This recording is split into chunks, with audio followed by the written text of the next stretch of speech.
What radio? The music you want. With your host, Keys Dan. You're right. He's a loony. RadioWhat.com.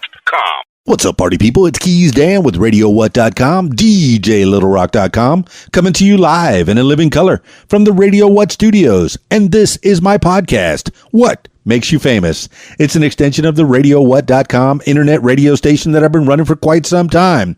And if you need DJ services, where do you go? DJLittleRock.com. Check availability and get a free price quote right there. And maybe you can have me at your next event. Playing for you. I like to play for the people. Today on the program, Red Dyemond. Yeah, I'm excited to talk to this talented young lady, Red Dyemond. Now, we're going to learn a little bit more about her, and she's going to be speaking in your ears in the next few minutes. So you have that to look forward to. This week's shows, well, let's see, it's December 30th, 2019 as we record this. Tomorrow night, I will be DJing at the Loft, the downtown Loft in Conway, Arkansas, bringing in the new year, 2020. Oh, so excited. 2019, I know, it's kind of a trope. Every year you say, oh, wow, that year went by so fast. Well, it felt like it went by so fast. And some years feel like they go by so slow, but they probably went by at a pretty much the same exact amount of time. But notwithstanding, either way, I'm bringing in the new year with, 100, 200, 300 of my closest friends up there on the rooftop at the downtown Loft in Conway, Arkansas. Up there on the rooftop party, baby. I'm so excited about that. It's tomorrow night. It starts at 7 in the p.m. and it goes probably, usually New Year's parties don't go past midnight 30. So we'll probably cut it around then whenever people are ready to go after they've done their smoochies and had their champagne toasts or what have you. So yeah, I'm stoked. It's a brand new venue. Well, I say it's a brand new venue. It's an old venue that has been taken over by new management. Belinda Boyd, she just got this venue. I've done a lot of weddings and parties up there when it was the rooftop. I think it was just called the Rooftop Lounge or what have you. And it's a nice venue, but she's cleaned it up quite a bit and added her own touches, her own flavors. So yeah, it's going to be a party on the rooftop for New Year's Eve. Yeah, let's do it. Let's do it. That's downtown Loft, Conway, Arkansas. And then on Thursday, let's see. Well, I'm not doing anything on New Year's Day, but on Thursday, I will be at the Old Post Barbecue in Russellville, Arkansas. That's the usual Thursday night show. We do this every other Thursday. And it's family friendly. And it's the first Old Post show of the year. Video dance party, karaoke jam. They got great barbecue and little frosty beverages for the adults in case you care to imbibe. You know, you can. But I keep the music family friendly. So bring everyone, even Grandma Molly, everyone. It's a good after school treat. It's a good after work treat right there at the Old Post Barbecue in Russellville, Arkansas. That starts from 6 until 9 in the p.m. on Thursday. And then Friday, we get down on Friday. My usual Friday night stomping ground is the Rab in Conway, Arkansas. From 8 p.m. until almost 2 in the a.m. They got the full bar. Oh, yeah, this one is over 21. So leave the kids at home. Hopefully, with supervision if they need it. All right. So they got the full bar, the kitchen. They got a pool tournament that goes on every Friday night. The party patio has shuffleboard, foosball, darts. There's a giant Jenga game, a giant checkers game. So there's always something to do while you're waiting to sing with little old me. It's a video dance party, karaoke jam. Yeah, I said karaoke. You could sing. You're the stars of the show. Every Friday night at the Rab, 8 p.m. till almost 2 in the a.m. Yeah, let's do it. All right. I need to talk to Red Dyemond. Let's give a call to Red Dyemond now.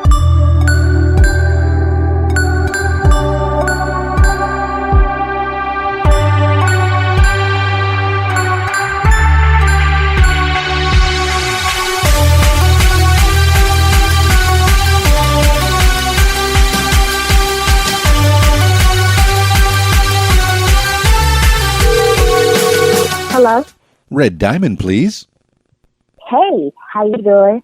It's so good. I finally get to hear you. Red Dyemond. You're on the What Makes You Famous podcast. What's up? Hey, everybody. Hi. Hey, give the people a little idea of who or what is a Red Dyemond.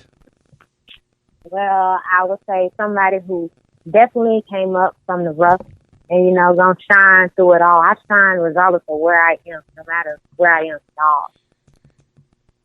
All right. Well, tell me where you're from then. Let's start there. Begin at the beginning. Where was Red Dyemond born? I was born in Sumter, South Carolina. It's a small town in South Carolina. But I was raised in Charlotte, North Carolina. I moved to Charlotte when I was 11 years old. Okay, so until 11 years old, you lived in a small town. Now, the difference between small town life and Charlotte, hey, everybody's heard of Charlotte, North Carolina, so it must be a bigger town. So living in the small town, what's the difference when you moved from small town North Carolina to Charlotte, North Carolina? How was it? It was amazing, pretty much, like, because in Sumter, South Carolina, it's like dead, it's like no opportunity there, and you can tell, like, if you stay there, you'll have, like, no life.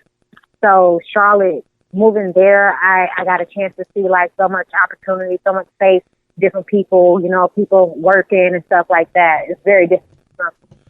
Well, what do you remember precisely? Well, if you can give a few details of Sumter, North Carolina, if I'm not mistaken. I mean, what was there? Was there a traffic light? Was there a corner store? Was there a Dairy Queen? Small town life? It was like, you ever heard of the store called Piggly Wiggly? I have heard of the Piggly Wiggly. Yes, they have that. They have that's their grocery store there. They have, McDonald's, Burger King, all the stuff like that. But it's just like, you can tell, like, you wouldn't amount to be anything if you stayed there. Like, it's not somewhere where you would want to live your life there. So at the tender age of 11, she moved out of the house and moved on her own and went to Charlotte. No, I'm kidding. No, I'm guessing. What took your family to Charlotte? My mom, she wanted more opportunities for us. Okay. She didn't want to stay there. Well, what was Mom's opportunity? What did she do for a living? And how many kids were in the house?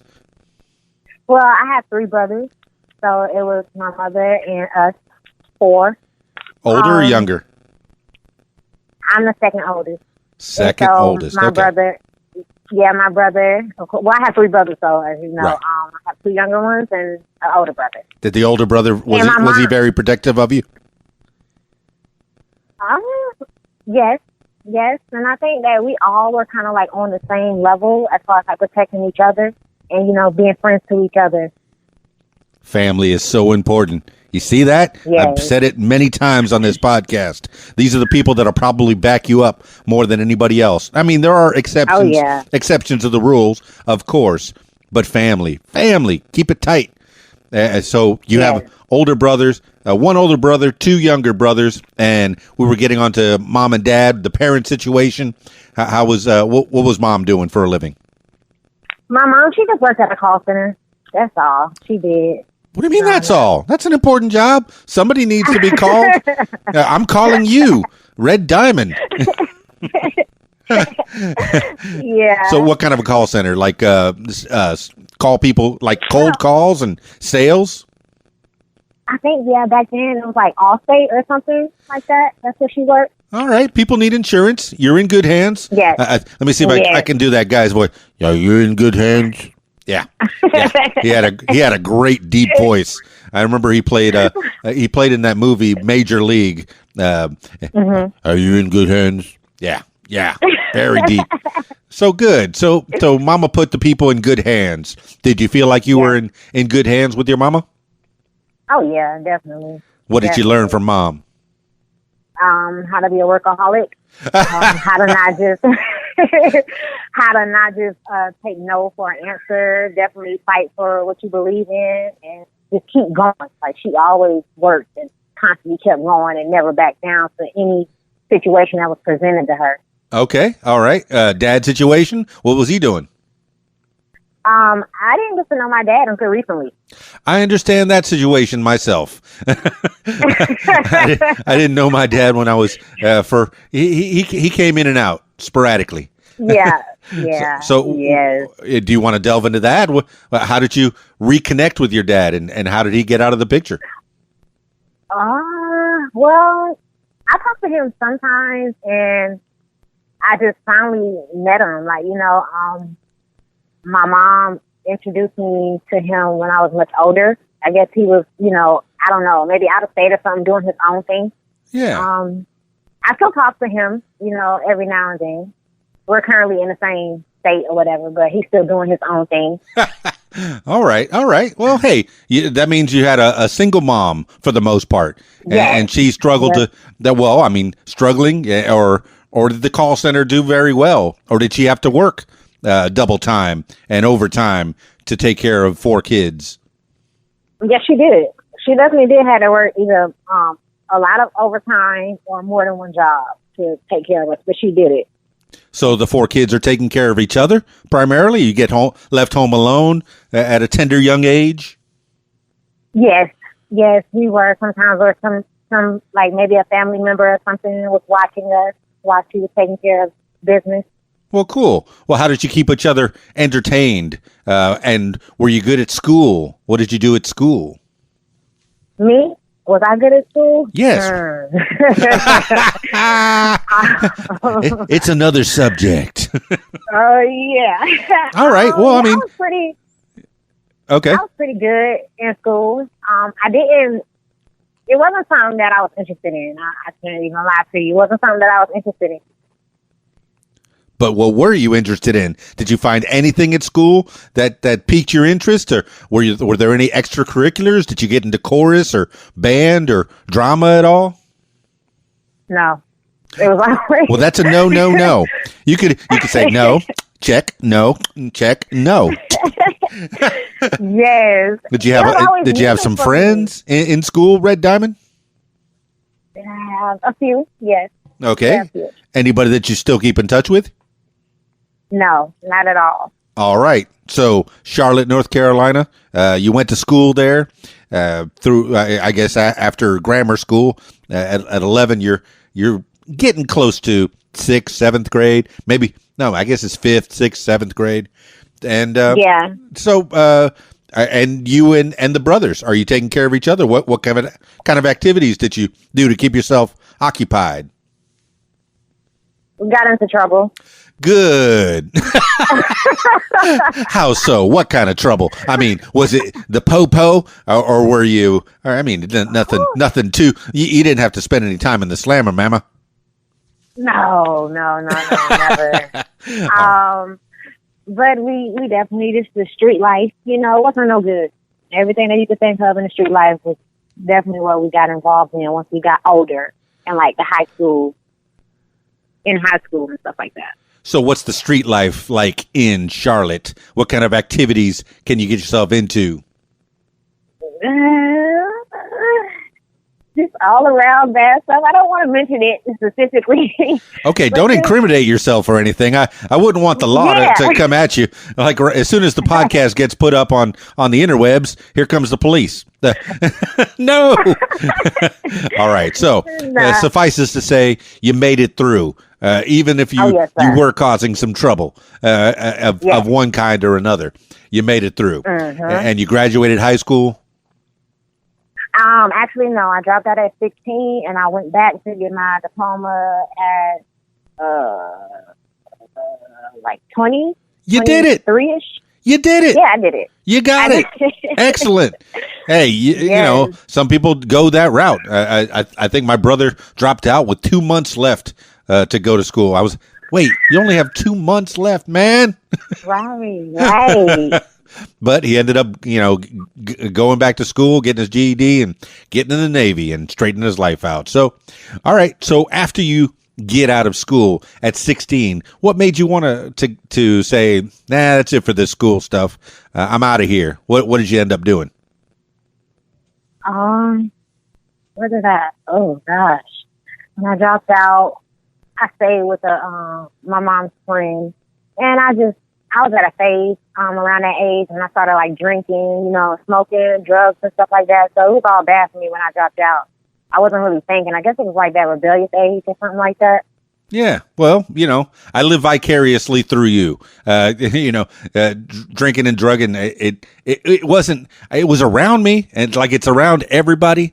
But I guess my choice wasn't to do it. But all right, so you got involved in that, and how long did that last? Did you? And you say you were staying with a friend? Yeah, I was staying with a friend of the family. Okay, I mean, what did your mom think about all this?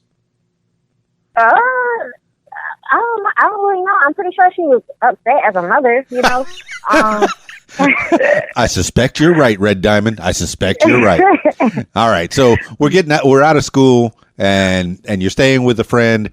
And did you have a job of any kind, anything to speak of? And what were your brothers doing at this point? My brothers were pretty much involved with the street life. When I was 16, when I dropped out, I did get a job at KFC, but I stayed there for like a day and then I left. All right. I worked at KFC when I was a kid too. In 1986. Whew, I'm old. I even dressed up like the KFC chicken for a while. They called me the Chicken Man. Wow. And it got me my first job on the radio. Because we had a grand opening, and then we had a local radio station come by, and they said, "Hey," they asked me, "Can we freelance that chicken for different things?" And I said, "I'll ask my boss." My boss said yes, so I'm working on the radio as the Chicken Man. So I worked at KFC. Wow. We share that in common, but you only worked there for a day. I did it for about a year. Welcome to the Colonel. May I take your order? And that was it. She's done. Red Dyemond said out. Yeah. And then what? And then what did you do, Red Dyemond? Then what did I do? I started I think I worked at like a temp agency or something like that. But every job I had after that was just something that I did not want to do. And it's hard for me, trying to do something that I really don't want to do just to get by in life. So I shut down, or I'm like, yo, I can't do it. I just can't do it. It's not me at all. When I was 16 as well, that's when I recorded my first song. When 16. I first got a chance at the studio, 16, and I fell in love. I always wanted to do music. See, there's got to be stuff before that. You don't just start singing and record a song. Were you singing previous to that? And if you were, where, when, what? For who? Yes, when I was I sung at a talent show when I was in 5th grade. I was 11 or something like that. And then I did a few talent shows actually in school when I was in school. I once I was supposed to get a record deal with some guy, but I think he was, looking back at it now, I think he was one of those guys that just shoots your dreams or whatever, and it's really not true. But I was supposed to do something with him when I was 12 years old, and then we just fell out of touch or whatever. I think at that age you learned a little something about the record companies and the record business. It's yes. I think I heard it today. It should be business show because it's always business first, and a lot of times the people in the business are trying to make money off of the people that are doing the show, and they don't give a lot of money to the show people. And a lot of people are going to be blowing smoke your way, for lack of a better term. So at 12 years old, somebody said, "Hey, I'm going to make you a star," and nothing happened. Nothing happened. Red Dyemond. And it's crazy because I'm still getting those type of people now. It never ends. It doesn't end. And the thing about now, if you have a decent computer and a microphone, you can make your own demo. You can make your own songs. And if you have a few friends, you can make albums. So it doesn't take much this day and age. So the record companies are scrambling. They're trying to figure out how they can hold on to their cash cows. And here, all you have to have is a laptop and a microphone, and pretty much you could put a demo out there, and hopefully somebody finds that demo interesting and masters it and invites you to their studio. Now, this is what happened at 11 years old. Is this after you got to Charlotte? With the guy, yes. Yeah, when you made your first record, and what was that record? Is it still available? Oh no, I have no idea what it even was. Nobody's got a copy of that album, not even your mom? No. Do you remember what it was about? No, like I really have like no idea. That was too long ago. Okay. Oh, all right. So what year was it you were 16? Yeah. Uh-oh. You're trying to figure out the age. That's it. Okay. Well, I mean, I'm 50 years old, and I have no qualms about that. I remember before I was 50, I would have a little vanity. I would be like, oh, I don't know. I don't know. Yeah, how do I look? How old do you think I am? That kind of thing. Right. But once I turned 50, Right. I realized there's no need for that. Age is a number, and you're doing your thing. It definitely is. At whatever age you are. So you said at 20 years old, well, at 11 years old, you recorded your first song. You don't remember what that was. No. But did you keep singing? You said you were singing in talent shows. Now, when I mentioned, were you doing any extracurriculars in school, this might have fallen under that, Red Dyemond. Sorry. That's all right. This is your story, and we're just wandering around the life of Red Dyemond, and I'm figuring out who you are and how you became the person that you are today. So you were doing talent shows. Yeah, go ahead.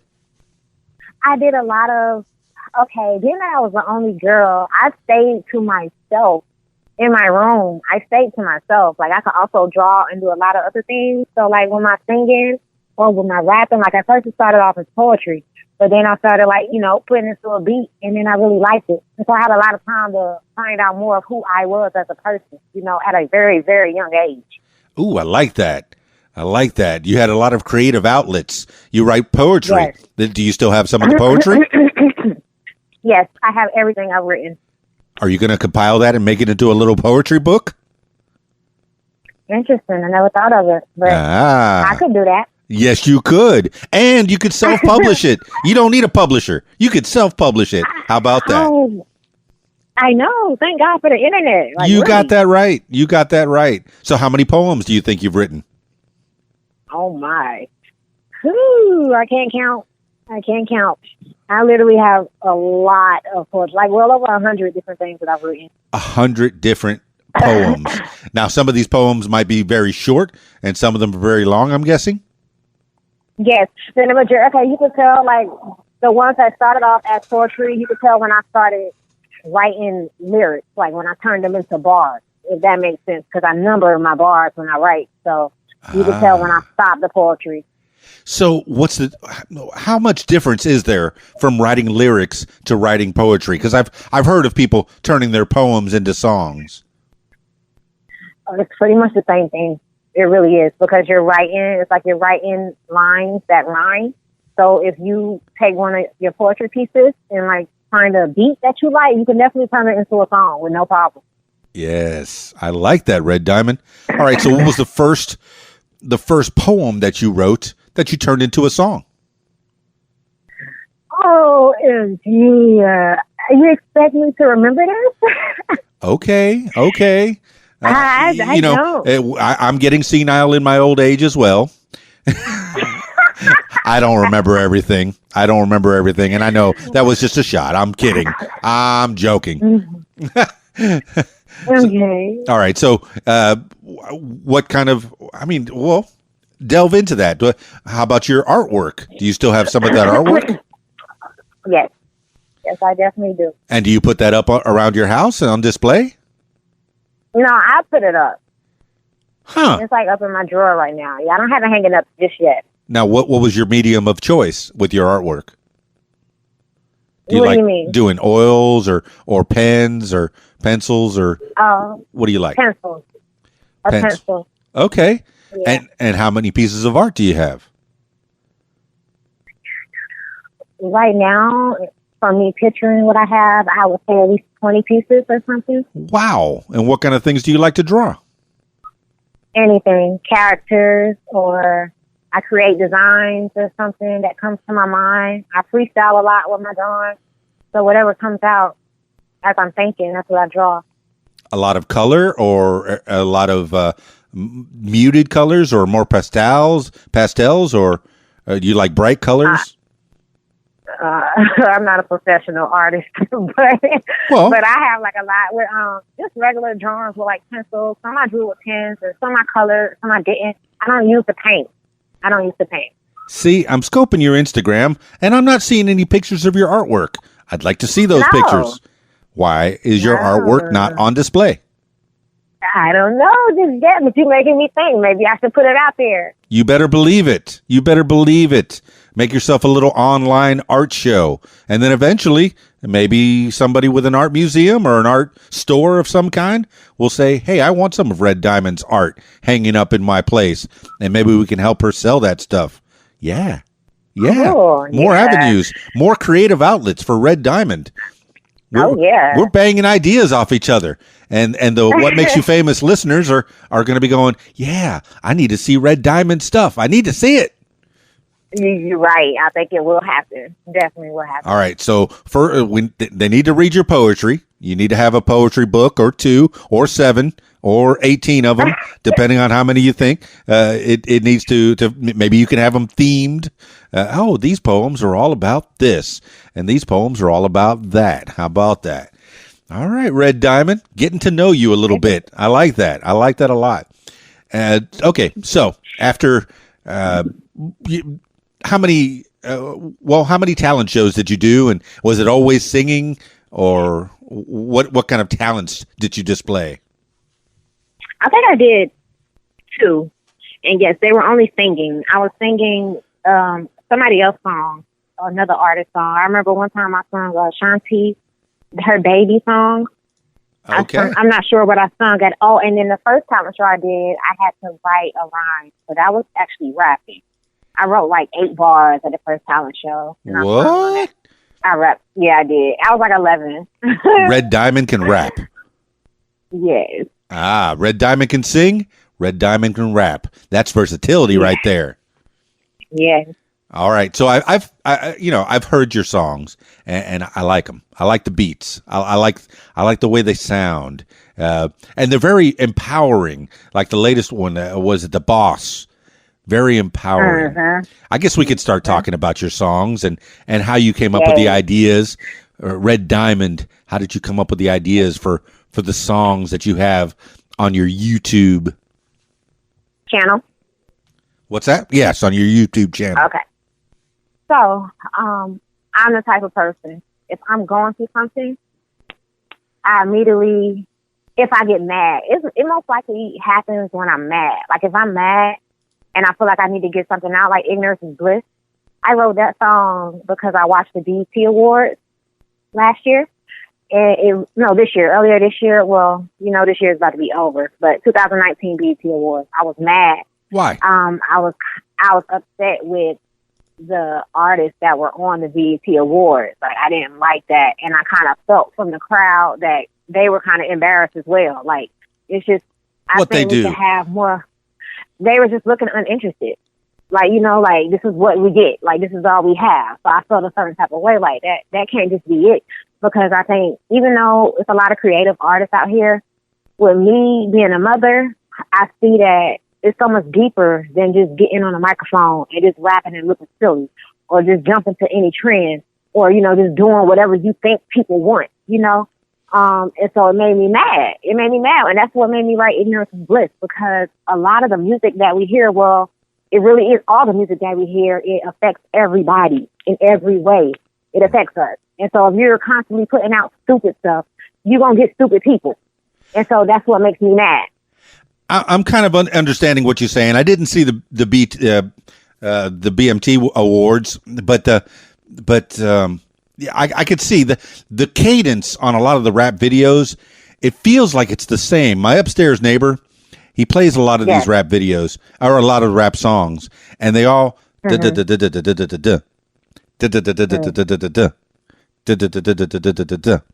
they're set to a beat. It's like there's no originality. I'm not seeing a lot of diversity in the songs. But I said, "Hey, who is that you're playing?" And he'll say, some kind. I said, "Oh, is that the same guy?" No, but he sounds the same as the other guy. Exactly the same. You know why? Why? Because they're seeing it as, okay, he could do it. Let me show you that I could do the same thing he doing, and that's what's happening. Everybody's seeing that, okay, you can get on being this way or doing that or, acting however you want to act. That's what they're going to give you because it's a lot of followers out here. People can't be themselves nowadays, and that's the bad part about it. But I'm definitely in this to change that. But it's just like a lot of people are seeing that, I guess rap is the thing now. All you have to do is know how to write a rhyme to a beat and you're it. You see that. We see that every day. And I don't like that. I really don't like that. Like, I think it should be so much deeper than that. It shouldn't just be everybody getting on, and becoming a rapper because it should be so much deeper than that. That's just what I see. No, I don't think becoming a rapper is who you are. If that is who you are, then that's what you should be. Like a rapper would be maybe the kid on the bus that talked his way out of fights. That's the rapper. Mm-hmm. The kid that was able to talk to the guy, or the girl that was able to talk. I mean, the girl that was able to talk to the guy that's able to talk to the girl, or whoever was able to talk to somebody and convince them to do things. That's the rapper. That's the rapper. Convince them of his or her ideas and able to spout them out. That's the rapper. You don't force that. That is something that it's learned over time. I know I'm no rapper. I have the ability to talk on a microphone, and I like talking to people, and I like learning from people. But I've never been a rapper that can convince someone to see my side. So I'm open to all sides. But yeah, you're saying that some of these people will hear an artist and emulate, copy word for word that artist. And that's just not where you're at. Word for word. Not even just word for word, but just their style. Yes. They see that, a lot of people see that, okay, all I got to do is do something really stupid or do something that's going to make me stand out foolishly, and I'll be good. And that's what's happening. Oh, that's YouTube videos in a nutshell. Yeah. Oh yeah. Most definitely. I'll jump off a roof on my bike and hit myself in the head with a tomato or something, and maybe I'll get 1 million views. Hopefully that goes viral. Yes. That's the whole name of the game, is what's going to go viral. What do you think? I don't know if you want to hear it. Yeah, and then you got execs that'll tell an artist, "Hey, can you make a video that goes viral?" What? How do you know what's going to hit or not? You just make something that you like and you put it out there. Red Dyemond, you put out some things. The first video that I looked at, what the game been missing, and that's 5 months ago. So I'm guessing 5 months ago you started really seriously considering a music career of some kind. Is that where you're at? I had to jump back in it because I stopped doing my music. Because if you look on the YouTube, you see I have videos from like 7 years ago. Well, I've had children in between that time. Hey, so mazel tov. Beautiful. Yeah. So I had to stop. And so I just started back late 2018, the end of 2018 was when I decided I have to get back out there. Okay. So you have kids? How many kids? I have 4. 4 kids. You did it. Yes. you did what your mom did. Boys or girls? I have 2 of each. Hey, that's a good set right there. You did better than mom, I think. 2 of each. That's what my brother did. He went ahead and had 2 of each. So I think that the set is complete. So good. You became a mama, and I mean, how old's the youngest one? She's 1. 1. Okay. 1 year old. Still needs a little guidance. Not enough that you could go off and have a music career where you go traveling around the world. I mean, some people do travel with their kids, but yeah, it's harder. Well, I mean, it can, but see, the woman that I am, I'm raising. It's like me and my kids are growing together. I don't know how that sounds, but that's like what it is with me and my children. I actually took them out of school, so they're being homeschooled. I like that. I got no problem with that. So because I just see things so differently, and I want much more for my children, if that makes sense. And if I do have to travel, they'll be with me, and I'll be able to teach them whatever they need to know while we're all together. And who knows, maybe one of Red Dyemond's kids will get the itch and become a part of the band. Oh, they already got it. That's fantastic. Red Dyemond's putting them on them. So music is a big integral part of your scholastic teachings, of your homeschooling. Yeah, they're my biggest fans. Excellent. Red Dyemond has made her fan club. So how old is the oldest one? So my oldest is 12, and that's my girl. And then I have my sons are 6 and 5. And are they playing any instruments or showing any aptitude for creativeness in the music biz? Definitely. My 5-year-old, my son, he definitely loves to perform. Dig it. And sing. Dig it. I remember a young 5-year-old singing with his brothers and sisters. Mm-hmm. I remember a lot of that. The 60s and 70s and even into the 80s. So you might have something going on there, Red Dyemond. But back to your music career. Now, you say you had one of some kind where years ago you were making music. Who was making the beats that you were, or how were you producing your music? I was actually getting the beats off of, what is that station called? It was off the internet. Okay. I was just getting beats off the internet and just writing to the beat with the tags on them and all. Excellent. Yeah, there's a lot of, for people that don't know, there's a lot of beats out there for free that are public domain. Mm-hmm. That people have made up on their Fruity Loops or whatever, and have put them out there for people to use. So if you have the inkling to make your own poems into music, you could do like Red Dyemond did and do it. So what was you said that was the first one that you did, I guess, at an adult age, after you finished school and those talent shows and that one at 11 years old that you have no idea where it is and what it was and don't remember anything about it. What's the first one that you do remember, Red Dyemond? It was called TOS, and that was a gang back where I was from, and we were like rapping against the gang. That's when I was like really immature, and I was involved with that type of stuff. Were you mad? Oh yeah. Because you said out of your emotional state comes creativity. And Red Dyemond, when you're mad, you make a song about it. Oh yeah, or even when I'm feeling embarrassed or when I'm ashamed. Like you see the song that I have on YouTube, it's called Tainted. Not Tainted. Uh-huh. And then it has a /herpes beside it. I wrote that song because someone was trying to... I wrote that song because you ever heard of, like, if you hide something, the devil will try to use that against you? Yeah. Yeah, so I wrote that song from that. I wrote because someone tried to, I guess, embarrass me, but they don't know the way my soul is built. So they try to embarrass me by putting personal information out there. And so I decided at that moment that I was going to take that personal information and put it out there myself to the world. Also to help people who have things that they didn't really ask for, you know what I'm saying, or things that hurt them. I'm the type of woman, it's hard. It's going to take a lot for you to try to embarrass me because I'm so understanding and it's crazy. So, like, that song came from someone trying to embarrass me.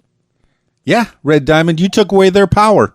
They thought they had something over you, and you put it out there. You said, I don't worry about that. There it is. Bam. Yes, sir.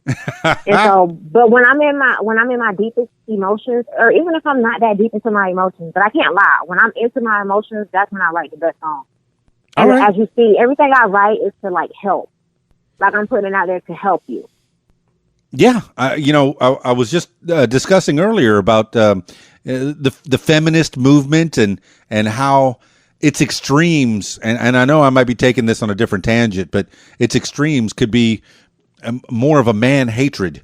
But you could be a feminist without being having a hatred of all men.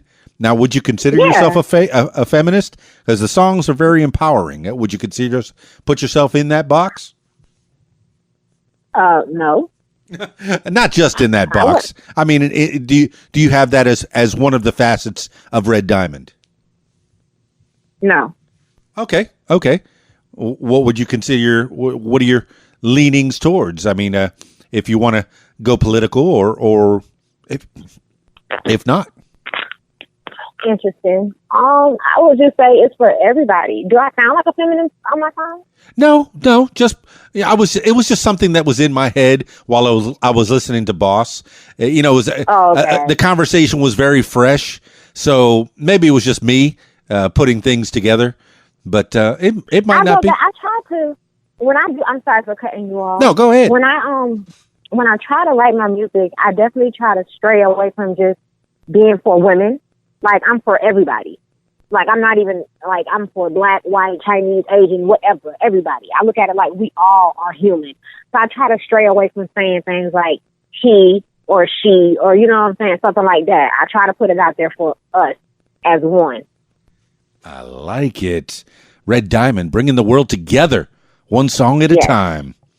Okay, okay, so the first one that you put out was Not Tainted Herpes, but I see you reposted it about a month ago. But why Not Tainted Herpes? I haven't had the chance to listen to it. Maybe it explains it in the song. No, I didn't put it out before. Like, I put that song out one time. Oh, okay. I have it down as 1 month ago. Oh, Jesus. Okay, your question. I'm sorry, it's so cold. No problem. But why the title, Not Tainted Herpes? Oh, the title. Yes. Because I wanted people to know exactly what the song was about. And I wanted people to understand that just because you have herpes or AIDS or whatever you might have doesn't make you tainted. You know what I'm saying? You're not messed up because you have those things. There's a lot of people out here who have, like, herpes, or they hear the word herpes and they start thinking like, like crazy like that.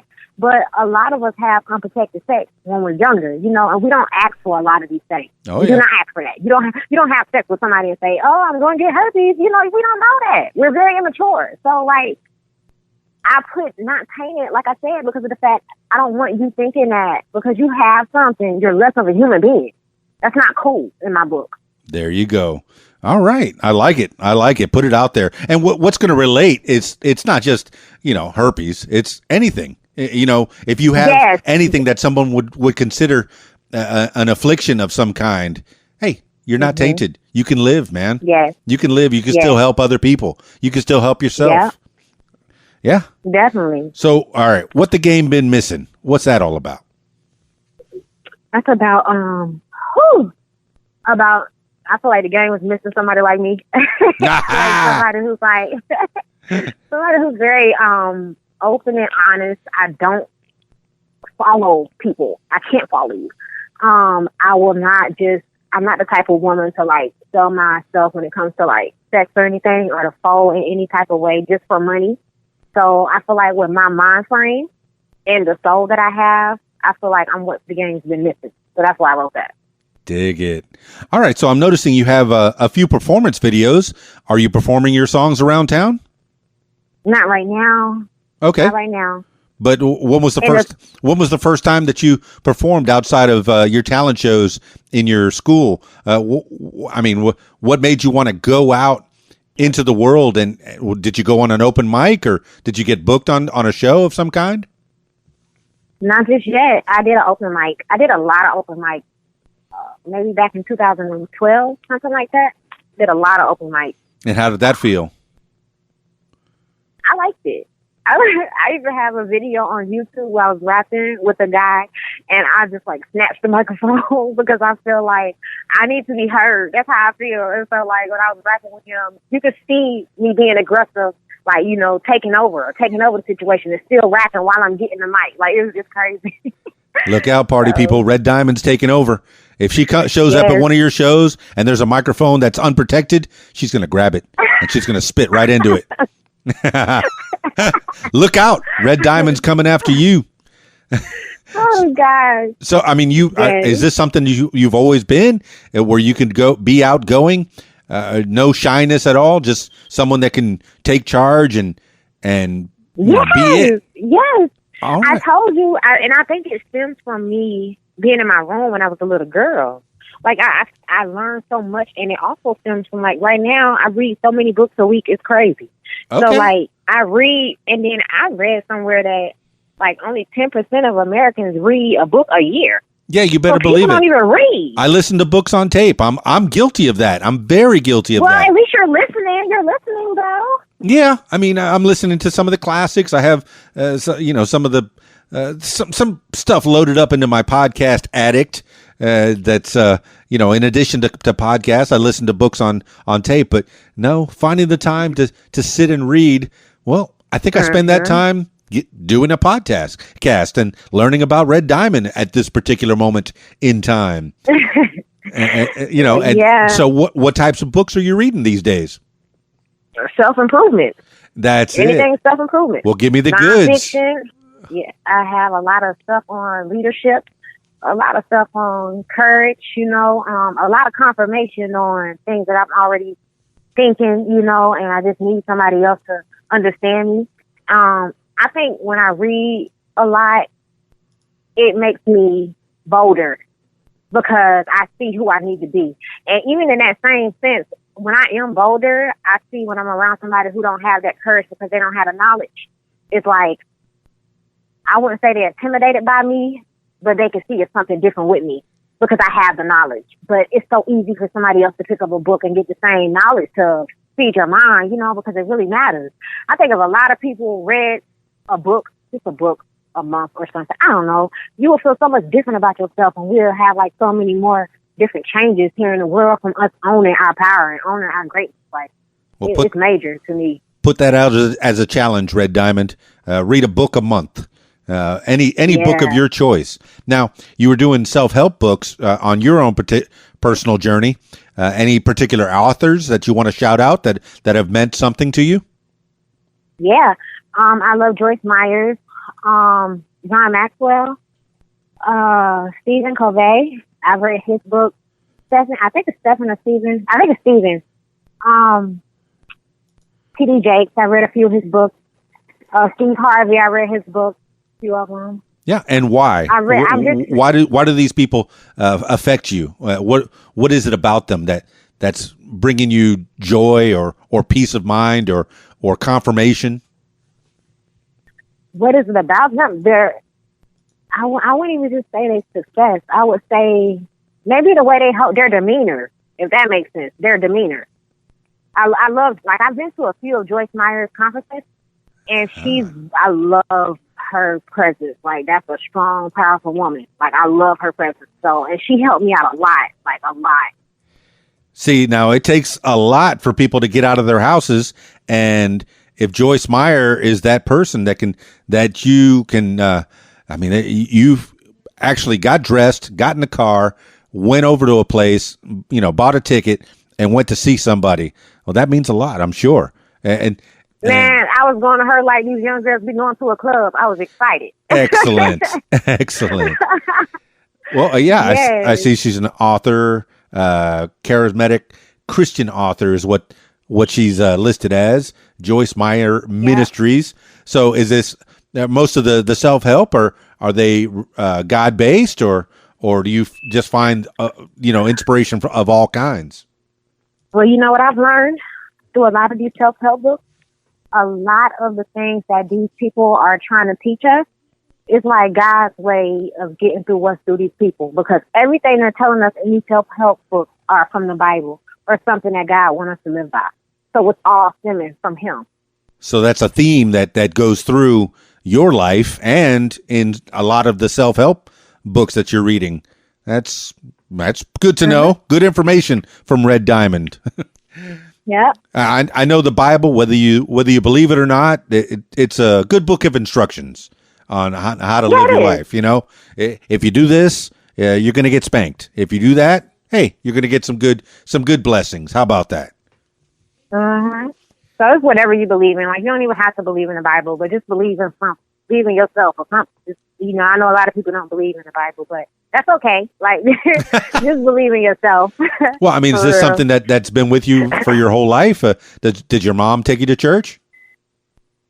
I went to church when I was a little girl. I don't go now. Right. Honestly, I don't go now. Right. I mean, I did when I was a kid, and and I've run the gambit. I've been through a lot of different religions, and I just I don't go now.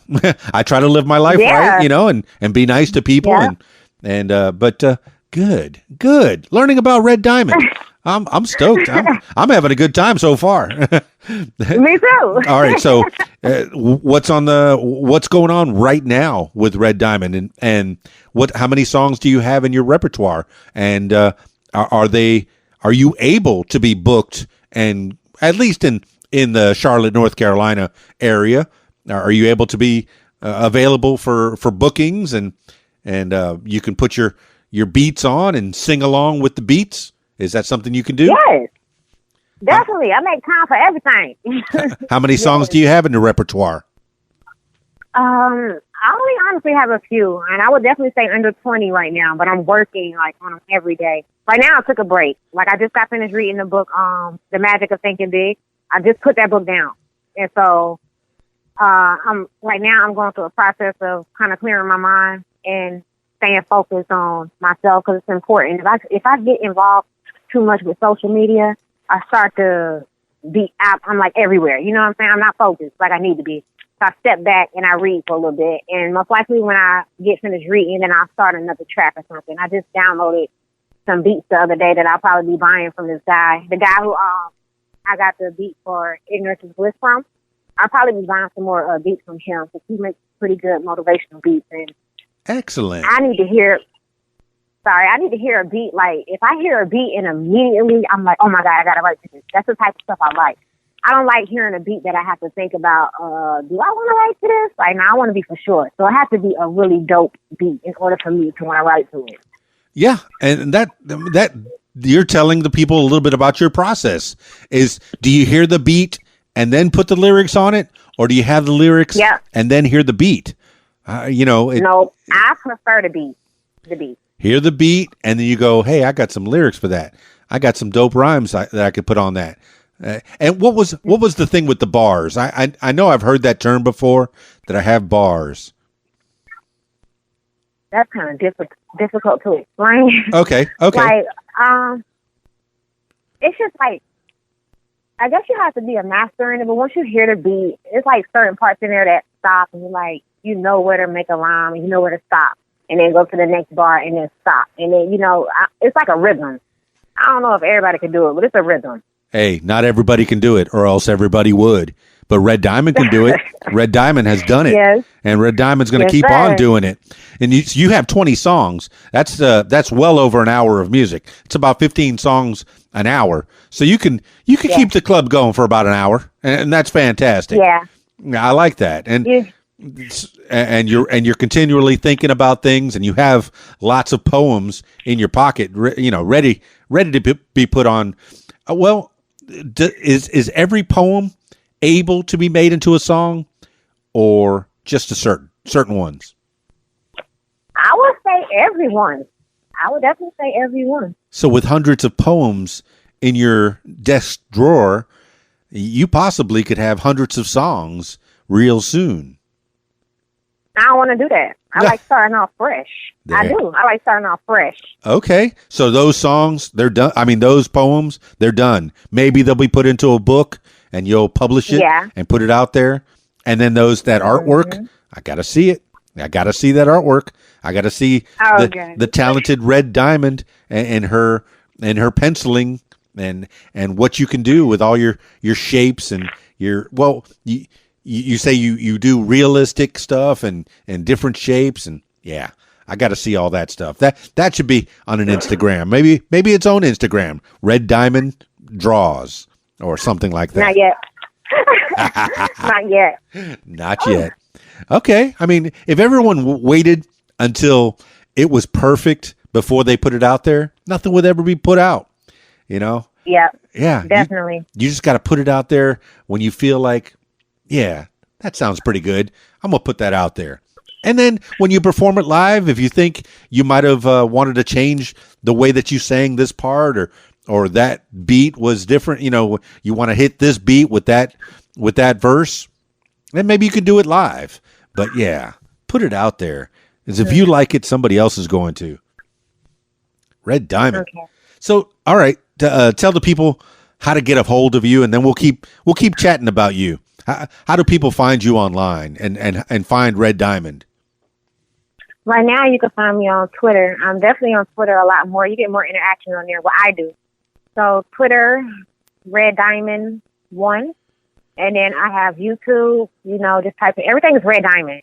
And the only difference with Instagram is RED_DY3MOND. Yes. Everything else, Twitter, YouTube, Facebook, Instagram, everything is Red Dyemond. Spell Red Dyemond for the people. RED_DYEMOND. And if you look that up on your Googles, you're pretty much going to find everywhere that Red Dyemond is. Now, your music is available on your YouTube channel only. Do you have it out on Spotify or Apple? Yeah, it just was released on the 23rd on everything. Excellent. So people, it's available to be purchased. So maybe you can make a little bit of money. Yes. I mean, she's got 4 kids. All right. She needs to feed those people. What else do you do for a living or for fun or what else is another facet of Red Dyemond? Oh, I'm strictly into my music and mothering. I don't have time for nothing else. Yeah, that's probably a full-time job right there. Just the mothering part.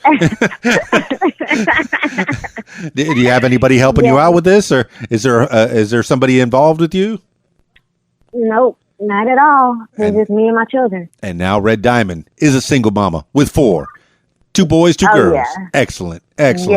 Doing the job. I heard you say, although I was raised in Charlotte, North Carolina, I moved. I don't live in Charlotte, North Carolina right now. Oh, okay. So where have you traveled since Charlotte, North Carolina?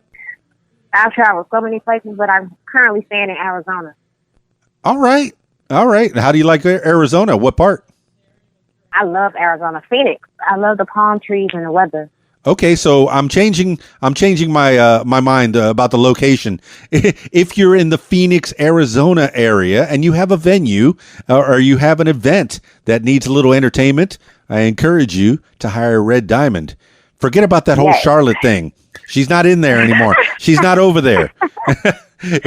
Are any of the family still in Charlotte? Yeah, yes, all of them. Oh, what made you get out to Arizona? I love to take risks, and I don't like being around what I grew up around. Like, I like to see different things, so I decided to move here.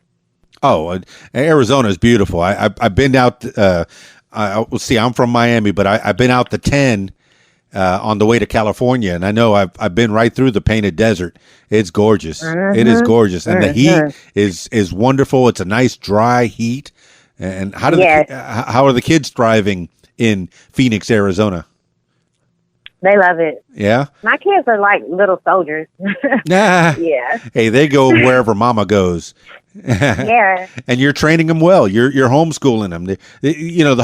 Homeschooling. Some people think, oh, but they don't interact with other kids. Well, you got four kids, and I'm, they interact with each other. That's great. Yeah. And I think homeschooling, you're giving them that one-on-one that they would not get in a public school.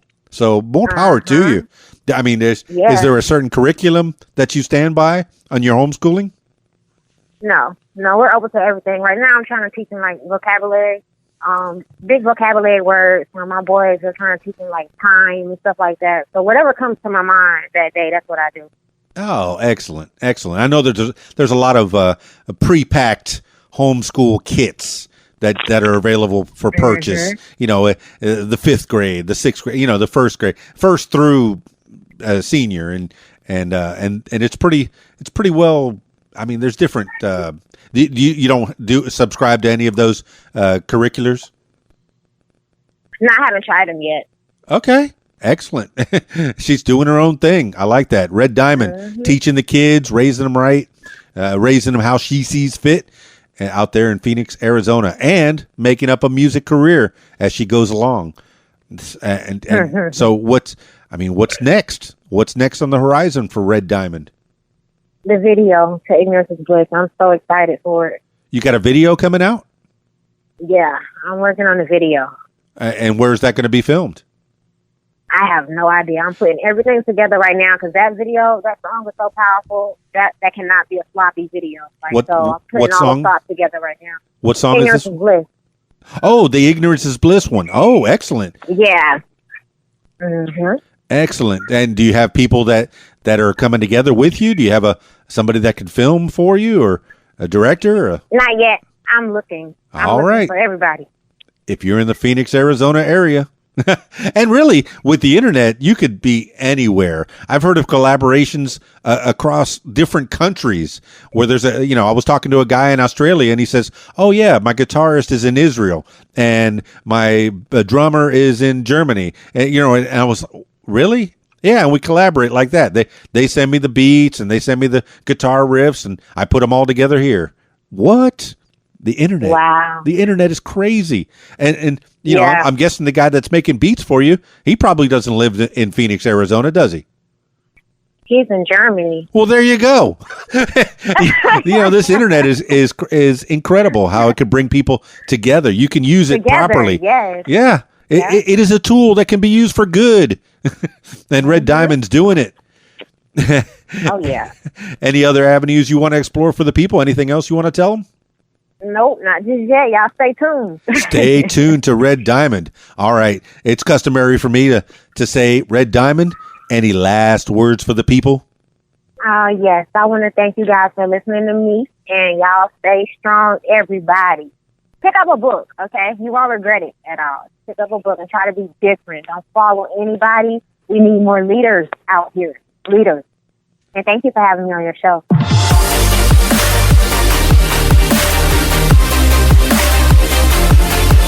Well, there you have it, party people. Red Dyemond. Oh, I knew it was going to be good. That girl's got talent, and she's raising kids and putting music out for the people. And she's got drawings. I want to see the drawings. Yeah, I said it that way. I could say drawings, but I like to say drawings. And then she's got poems. I want to hear all the poems and read all the poems. And I like that. She encourages people to read. Yeah. Reading is good. I know. I listen to books on tape, and I listen to a lot of podcasts. I am a podcast addict. In fact, that's the app that I use, Podcast Addict. And this podcast in no way is sponsored by Podcast Addict. It's just the one that I feel that it's so easy to use. And I listen to a lot of podcasts, and there's books. There's books on tape there, audio books that you can get for free, And yes, I encourage you to go out and buy the audio books and support the authors. They took their time to write something for you, and it only stands to reason that you support them. Give them some money. Throw them a little cash. Yes. And Red Dyemond, she has all her music available on Apple and Spotify, so throw her a little cash. Put it on your Spotify playlist, and maybe she'll get a penny or two every time it plays or something like that. I have no idea how Spotify works, but hopefully they're giving the artists some of that money that they're getting to get people to stay on their app, on their Spotify app. All right, party people. Thank you, Red Dyemond, for chit-chatting with me on the What Makes You Famous podcast. I look forward to talking to you again in the near future as time progresses. When you become a big star, don't forget about me. Don't forget about the little people who like talking to you. All right, Red Dyemond. Hey, if you want to tell your story, I encourage you to give me a call at 501-470-6386 or email info@radiowhat.com. That's it for this edition of What Makes You Famous. It's Keys Dan with RadioWhat.com, DJLittleRock.com. Peace. I'm out of here. If you like what you hear, follow What Makes You Famous social media. Use the hashtag What Makes You Famous. Follow on Facebook at What Makes You Famous. Follow on Instagram at What Makes You Famous. Follow on Twitter at Makes Famous. And follow on YouTube at Keys Dan. Leave What Makes You Famous podcast a review and subscribe.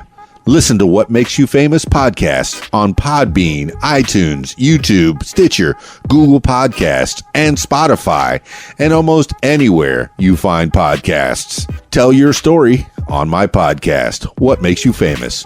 Call 501-470-6386 and leave a message to set up a time. You can support What Makes You Famous using the PayPal link, paypal.me/KeysDan. Email info@radiowhat.com. What Makes You Famous podcast is a production of Keys Dan Enterprises Incorporated at keysdan.com. Thank you for listening. Radio What? The music you want with some great quotes. In matters of style, swim with the current. In matters of principle, stand like a rock. Thomas Jefferson. The music you want. RadioWhat.com. Tweet, yo. Follow Radio What on Twitter at Radio What Twit. Tweet, yo.